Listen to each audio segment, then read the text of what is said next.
Good morning. I am so glad to see so many people out for this event. This really just does my heart good. I don't know what I was thinking, but this is a lot of people, and it lets me know that you care about this particular topic that we'll be talking about today. Again, my name is Dr. Tiffany Anderson, now Robinson. I'm recently married, so I tell people to put some respect on my husband's name, right? So Dr. Tiffany Anderson Robinson, and I am the owner of Miracle Counseling Services here in Jackson, Mississippi. And it is my honor to be before you today. I want to thank Miss Eva for inviting me to be here to talk about this very important topic. But I also want to thank you for being here because, again, it lets me know that you care. People in the community care, and I really, really appreciate you all being here today. So first, let me say that this topic of suicide is never easy to discuss. It's a hard topic sometimes. So allow me to submit to you to please, if at any time you feel uncomfortable, please activate self-care. Please take care of yourselves, because no matter how much we talk about it, sometimes it's just a memory that may pop up. It's difficult for us to discuss. And I am not a betting woman, but if I had to bet, I'd be willing to bet that many of us in this very room, we have been touched by suicide in some way, shape, or form. Whether we know someone who has completed suicide, contemplated suicide, or if in our own personal lives, we have ever felt the pain and the heaviness that life can sometimes bring that would cause us to believe that death is better. So with that in mind, I want to really encourage you to take care of yourselves as we have this discussion. Now, we all know that September is Suicide Awareness Month, right? And while I appreciate this month being taken out of to recognize those who may have ended their lives by suicide, to have awareness and prevention, I would submit to you that we need more conversations like this, that we have 11 other months out of the year that people are ending their lives via suicide. So I'd like for this to be a conversation with us as we have this interaction today. And as I was preparing for this presentation, those of you who know me, I am a nerd by nature. I am a bullet point, flip chart, PowerPoint, graph chart, pie charts kind of person, right? I'm kind of a teacher by nature. But as I was preparing, I felt the discernment, if you would, that I needed to exchange my presentation for a conversation. So can we talk, family? It's a family affair, right? Can we talk? Can we talk? Can we have the conversation? Because if you think about it, the hope that we are looking for begins with the conversation. So we're going to be able to talk as a family today, right? Okay. All right, let's have the conversation. So I have two real goals for today. My hope is that, number one, that you walk away from this event today with some practical tools and some practical skills that you can put in your pocket and take out with you today to help someone who may be suffering in silence with suicide. Some things you can do as an individual. But also, most importantly, my goal is to give you a new sense of responsibility as a community and what we can do collectively to help those who may be suffering in silence with suicide. Okay? So let's do a little activity, just a brief activity, just so I can see what you already know. It doesn't require any movement. I'm going to give you a couple of statements, and what I'd like you to do is, if you think the statement is true, just give me a thumbs up. If you think the statement is false, just give me a thumbs down. So first one, asking a person about suicide will plant the seed in their head and cause them to do it. How many of you all think this is true? Okay, so I see a lot of thumbs down. Very good. So what we know is that actually asking the person about suicide is a deterrent, because it opens the door and it shines a light in an already dark place. Okay, next one. Once a person is considering suicide, there's nothing you can do. How many of you? Okay. All right. That is a myth. Most people who feel suicidal is temporary. It's during a very stressful time in their lives, and you can be the hope that that person needs in that moment. Okay? A person who attempts suicide will always be suicidal. True or false? Okay, we know that that is false, right? Most suicide crises are time limited. time limited. Suicide occurs in all socioeconomic groups. True or false? True. Suicide does not discriminate based on race, color, creed, hair type, none of that, right? It does not discriminate. An improvement following a suicidal crisis means the suicide risk is over. True or false? Okay, we know that that's false. The research has shown that many people die within 3 months after recovering from that particular suicidal event. So sometimes they may have come to a resolve to say, you know what, I know it's going to be over tomorrow, so I'm just going to go ahead and end things now. So the risk is not over just because someone gets better. Suicide happens without warning. What are your thoughts about that? Okay, I see a mixed crowd out here.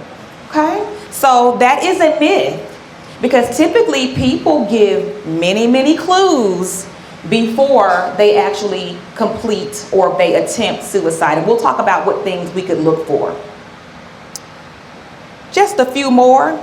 Only people with mental illness are suicidal. Okay, we know you do not have to be diagnosed with a mental illness to have thoughts of suicide. People who threaten suicide are seeking attention.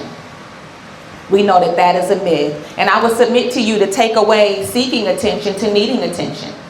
Because if they are needing attention or seeking attention in that way, that would tell me that they do need some attention. We need some help, right? Okay? Only mental health experts and licensed professionals can help prevent suicide. No, that is a myth. Everyone in this room can help prevent suicide. Every last one of us. And then finally, self-harm and suicide are ultimately the same thing. Okay, we know that that is a myth, because self-harm is really in the intent. Some people self-harm to feel better, whereas suicide, they are actually trying to end their lives. So I told you a little while ago that I was a little bit of a nerd, and that I was a teacher and a presenter by trade and also by nature. So I would be remiss if I did not give you just a couple of nuggets, a couple of numbers, just to give you an idea of what we're dealing with in terms of data. So globally, about 720,000 people end their lives by suicide. Globally, 720,000 people. Here in the United States, about 49,000 people end their lives by suicide. In 2022 and 2023, those numbers were about the same. About 49 to 50,000 people dying by suicide. Right here in the great state of Mississippi, in 2021, 480 people ended their lives by suicide. And in 2022, there was 417 people who ended their lives by suicide. Suicide is the third leading cause of death of those 15 to 24. The fifth leading cause of death, those 25 to 34. And the sixth leading cause of death, those 35 to 44. Now, while these numbers may sound alarming, I would submit to you that even one person is too many. Even one person who dies by suicide, it is one person too many. And that is because suicide is preventable. Do you all believe that? That suicide is preventable. Okay. So why? Let's talk about why. Why do people end their lives by suicide? Many years ago, I worked on a team called the Mobile Crisis Team here in Hinds County, and I served as a crisis therapist. And if you don't know what a mobile crisis team is, that team is responsible for going out into the community, intervening with people who may be in a mental health or a substance abuse crisis, offering intervention, and then linking that person to services. Many of those calls were individuals who were suicidal. And here's what I learned serving as a crisis therapist for that many years. Suicide is very rarely about dying.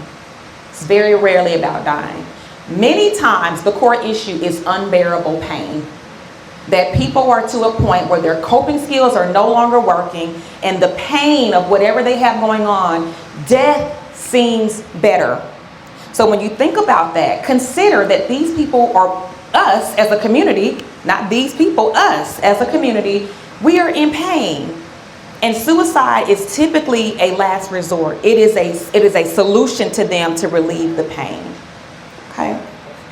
So while we cannot specifically identify anything specific, any facts related to why people I don't want to say commit complete suicide, we don't know, but there are some risk factors that you should be aware of. So one of those risk factors is, we talked about overwhelming emotional pain. Some other ones, untreated mental illness. Now, we spoke a little while ago that you do not have to be diagnosed with a mental illness to experience suicidal thoughts, but we also know that depression is the number one factor, a number one risk factor as it relates to suicide, specifically untreated depression. And that brings us to the issue of stigma about mental illness, period. Because people are living in silence because of shame. And that silence, they're just carrying with them every day because they won't reach out for help. It doesn't feel safe to reach out to anyone for help. And so they hide it and they sit with it. And the weight of that becomes so heavy that it increases that risk for suicide. We talked about stigma. Serious physical illnesses or medical conditions are also risk factors. Social isolation, feeling alone. Trauma and other stressful life events. Substance use and substance misuse is also a risk factor. And then we have biological and genetic factors that also serve as risk factors. There are also warning signs. I asked you all a little bit ago whether or not suicide happens without warning. Warning signs are usually present, and sometimes we just don't notice. Like the kids say, life be lifing. Sometimes life just be lifing, and you miss it. We miss it. We may not miss it intentionally, but we may miss some signs. So I want you to think about warning signs in 3 different categories: verbal warning signs, behavioral warning signs, and emotional warning signs. So our verbal warning signs are things that they may say. Listen for the things that are coming out of their mouths, saying things like, things will never get better. Everyone would be better without me. Hopelessness, talking about unbearable pain. I just can't take it anymore. Those statements deserve questions. They deserve attention and to ask more questions. And then you have behavioral warning signs, things that they may do: withdrawing from friends and family, giving away their prized possessions, telling people goodbye, maybe an increased use in alcohol or drug use, risky or destructive behavior, a sudden calmness or relief. All of a sudden they feel better. To the untrained eye or the unaware eye, they may think, oh, they're better now. We can leave them alone. But let that be a warning sign to you. And then researching access to means, researching things like pills and how to get weapons, things of that nature. Let those be warning signs to you. And then finally, we have emotional warning signs. And in order for you to recognize emotional warning signs, you have to be willing to approach the person and hear. You have to be willing to be present, okay? And that could look like hopelessness, feeling guilty, irritable, uncontrollable rage and anger, or persistent anxiety, agitation, or restlessness. All of these warning signs are further complicated if the person has experienced some type of recent devastation, divorce, job loss, a major transition in their life, a recent death in their family, or just a loved one in general. So you want to be mindful about how those issues impact all of those different warning signs: verbal, behavioral, as well as emotional signs. So how to talk about it? How many of you in this room can say that you are comfortable talking about suicide and asking the question? Okay, good.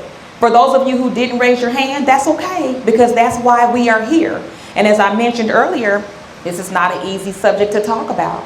So I'm going to give you a couple of do's and don'ts, a couple of nuggets you can take with you and put in your pocket and take with you on how to talk about this. First thing is, take every threat seriously.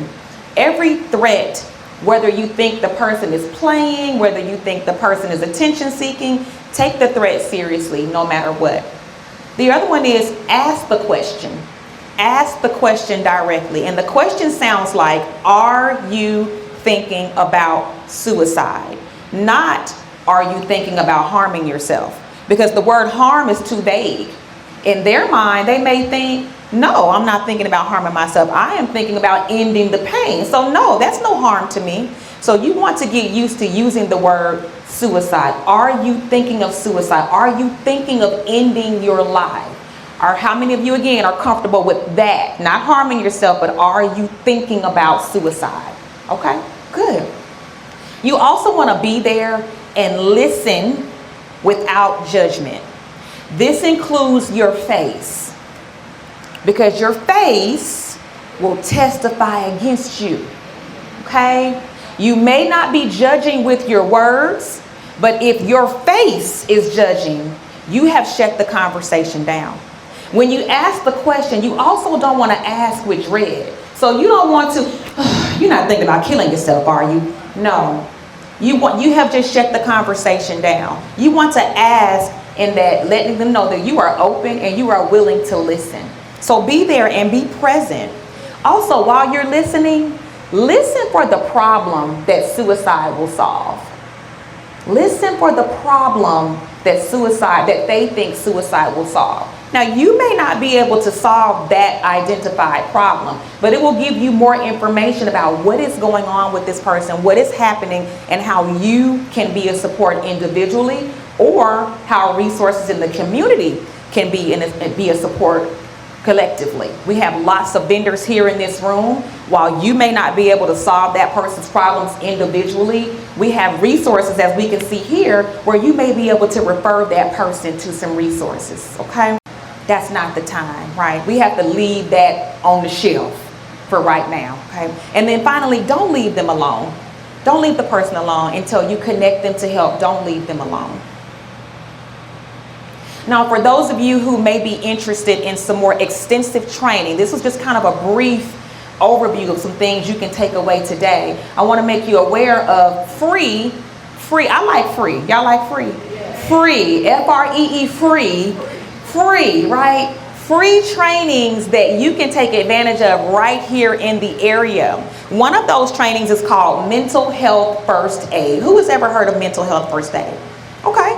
So Mental Health First Aid comes in various different modules. They have modules tailored toward youth, ages 12 to 19. They have modules tailored toward adults, public safety, higher education, and older adults. There's something for everyone.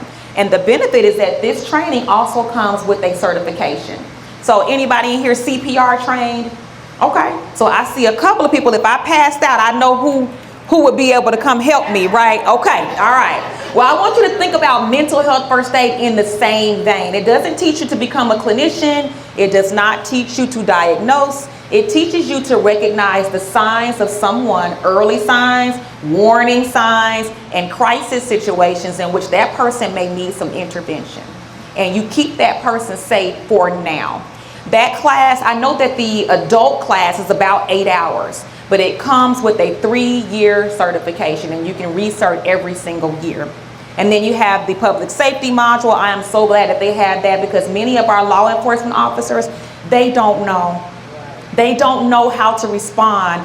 Their path of least resistance is arrest and jail. And so when I train police officers here in the county, I remind them, us as a community, we are not going to be able to arrest our way out of this.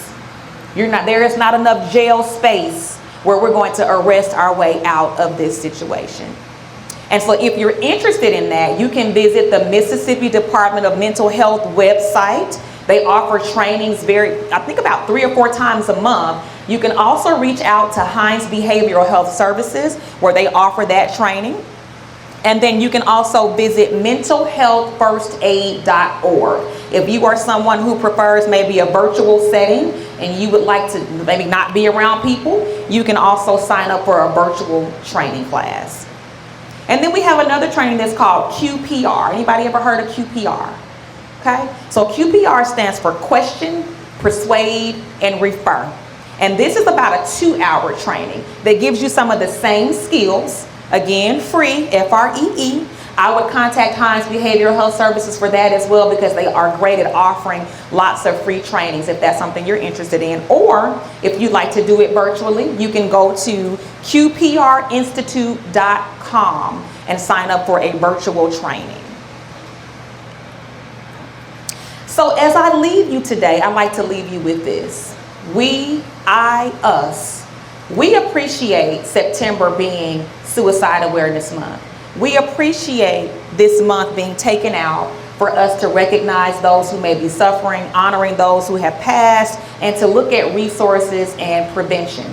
However, I would submit to you that awareness is not enough. It's not enough.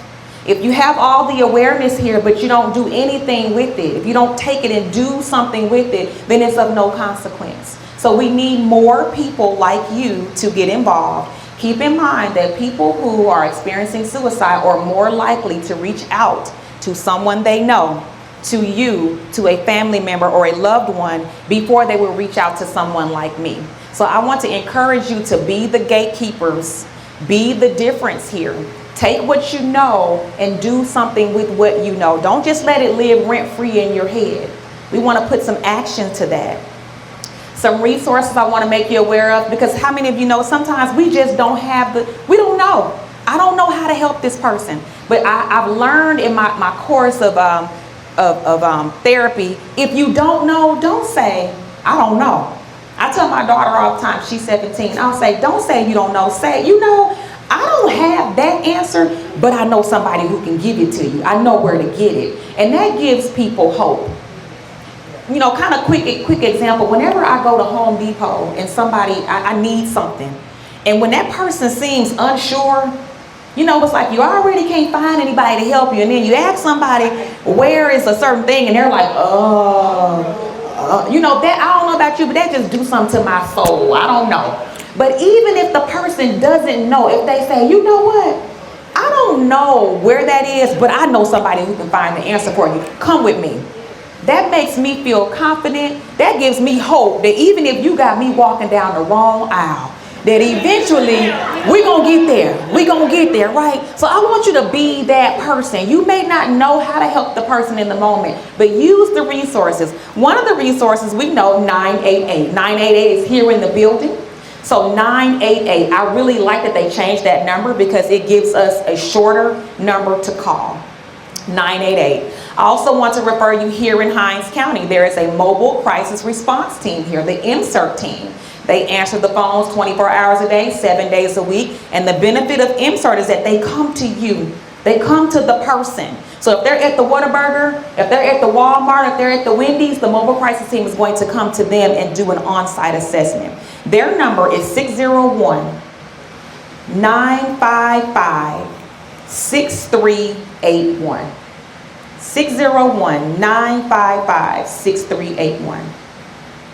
Sometimes people don't want anyone to come to them. They just need someone to talk to in the moment. And unfortunately, my practice is not an on-call practice. So some of my clients, they may not be able to just call me and say, hey, doc, I just want to talk. But I can't do that, but I know someone who can.